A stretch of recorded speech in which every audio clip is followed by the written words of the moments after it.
আসসালামু আলাইকুম। আমি আবু সাইদ সরকার দিনাজপুর থেকে কলমাকান্দা পরিবারে সকল শুভানুধ্যায়ী দর্শক শ্রোতাদের শুভেচ্ছা জানাই। কবিতার শুভেচ্ছা। আজ কি বলবো, মলিন কবিতার শুভেচ্ছা জানাতে এসেছি। আজ আমাদের প্রিয় কবি, আমাদের কষ্টের কবি, ভালোবাসার কবি, সহজ সাধারণ আ একা কবি হেলাল হাফিজ আ পরলোক গমন করেছেন। তার এই নীরব প্রস্থান আমাদের ব্যথিত করে। বিশেষ করে আমাকে। আসলে আমি একজন কবিতাপ্রেমী মানুষ। আর এত ভালো মনের একজন কবি, যার সঙ্গে আমার আত্মিক সম্পর্ক ছিল খুব গভীর। সেটি আসলে অল্প কথায় বলে প্রকাশ করবার নয়। তার থেকে বয়সে অনেক ছোট হলেও তার সঙ্গে যে একটি বন্ধুত্বর সম্পর্ক আমার সাথে ছিল, যেটি আজ আপনাদের বলে শেষ করতে পারবো না। তো কবি তার সারা জীবনের যে কষ্টের যে ফসলগুলো কবিতা আমাদের জন্য রেখে গিয়েছেন, সেটি আমি বলবো যে কষ্ট চাষের উর্বর ফসল এই কষ্টের কবিতাগুলো, যেগুলো আমাদের জীবন দর্শনে অনেক কিছু ইঙ্গিত করে দিয়ে যায়। তো হেলাল হাফিজ একজন খুবই সাদামাঠা, কি বলবো, সাধারণ মানুষ, সহজ মানুষ ছিলেন।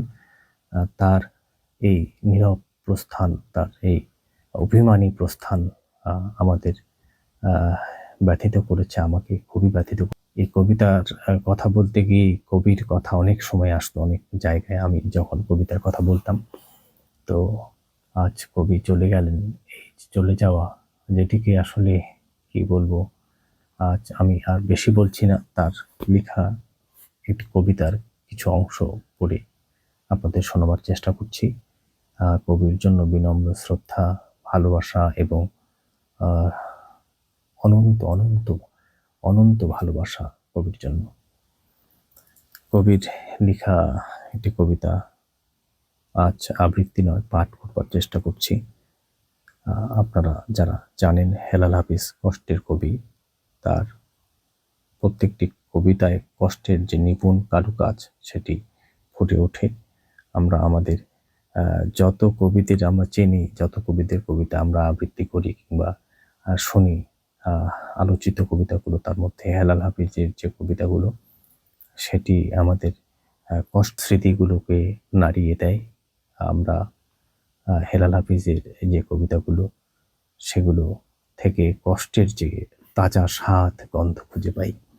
আমি পাঠ করছি কবির লেখা, সদ্য প্রয়াত কবি হেলাল হাফিজের লেখা যাতায়াত।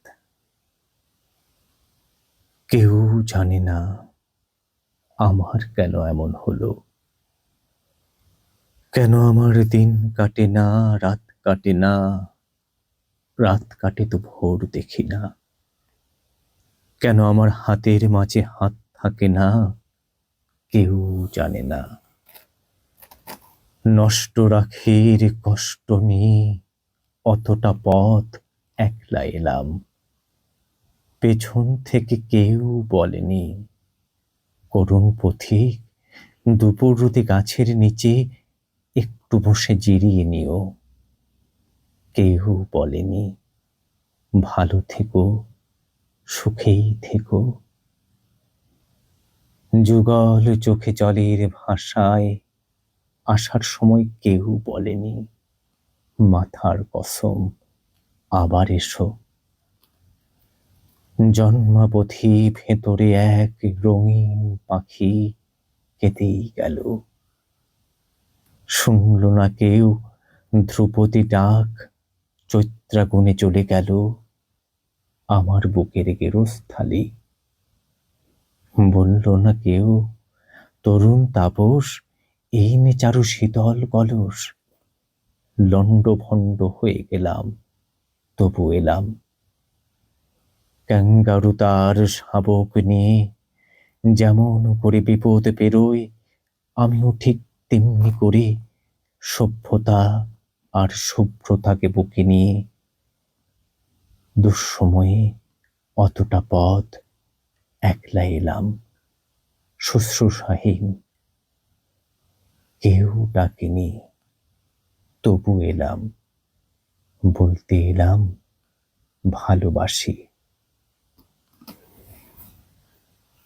কবি আমাদের ভালোবাসা দিতেই এসেছিলেন। তার এই কষ্টের কবিতাগুলোই ভালোবাসার আরেকটি আয়না, যেখানে ভালোবাসার এপিঠ ওপিঠ। কবি ওপরে ভালো থাকুক, আমাদের আমাদের ভেতর কবি বেঁচে থাকুক, তার কবিতাগুলো আমরা ধারণ করি, চর্চা করি, তার কবিতা আবৃত্তি করি। ধন্যবাদ সবার জন্য।